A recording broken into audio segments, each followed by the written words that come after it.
Hi guys, so this is the beginning of a journey that I'm going to take you on, cooking tips.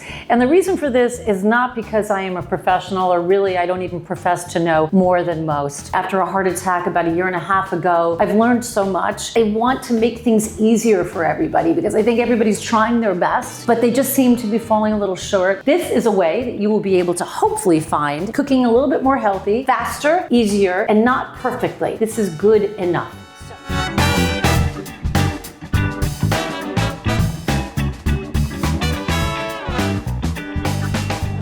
Some things that you really want to be able to find in your kitchen that make my cooking experience easier. A good cutting board. You want to use wood. You do not want to use plastic. This is bad. The reason for that is as you're chopping, think about it. There's all these cuts in here. You don't want plastic going into your diet. I invested in it because it's not cheap. I think it's titanium. You want to have a couple of really good knives. This is a Henkel knife. It honestly is not super expensive. Also, these are kind of cool. A scissor for food. Salad spinner. I could not live life without this. When you're preparing greens, vegetables, you need to wash them off. That's not just for salads, but it's for all greens. Pots and pans. The big pots that you will be boiling water in or making a soup in, those can be the regular metal ones. But these are important, I think, to have as nonstick. And you don't want nonstick that is not ceramic. From the research that I've done, you're going to be having potentially toxic chemicals going into your food. These are caraway. They're expensive, but if you're using them all the time, it's really worth it. Make sure that you don't use anything metal when you're stirring. You want to use something with silicone. So the reason for nonstick is twofold. One, it makes it certainly easier to clean,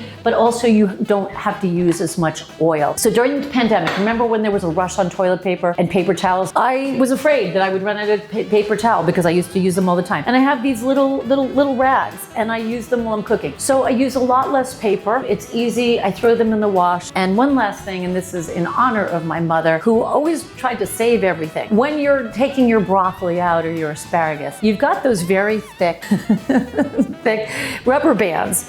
And you know what? You'll need them. You will need them. I promise you. She told me I would need them, and I do. And every time I use them, I think of her.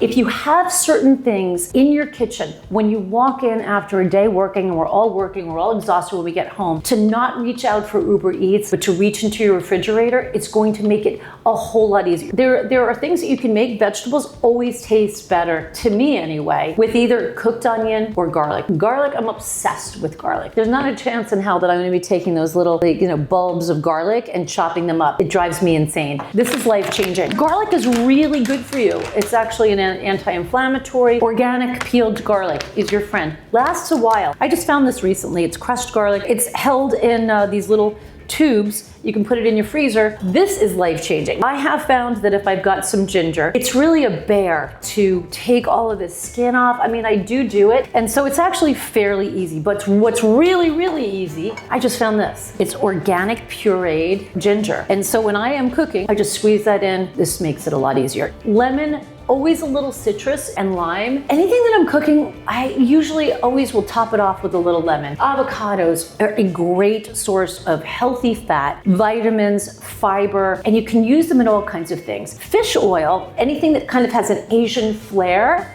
a little fish oil goes a long way. Soy sauce, usually low sodium soy sauce. This is Momofuku chili crunch. It changes the whole flavor of your dish. Butter. Butter is perfectly fine. You just don't want to use a lot of it. Maybe you want to put a little bit of this in here for your flavor. But what you want to do is to be able to cook with healthy oils. You really should use sesame oil. Try to have organic, a very good olive oil. Organic olive oil is great. Avocado oil is a little bit more expensive, very healthy. A little red wine vinegar. I don't ever buy a salad dressing. Salad dressing are loaded with sugar. This is also life-changing. It's sea salt. This is the one that I find is best. Every time I make a salad, people will say to me, why is your salad so good? And I was like, it has absolutely nothing to do with me. It has to do with the sea salt. And then when we're getting to the spices, a garlic powder, don't use a garlic salt. Then you can't figure out how much salt you really need. A good ground pepper, again, trying to keep things organic. I do have curry. I think that's a really good one to have. A little rosemary if you're doing like a chicken. I have all these other ones. I do use them from time to time, but those are my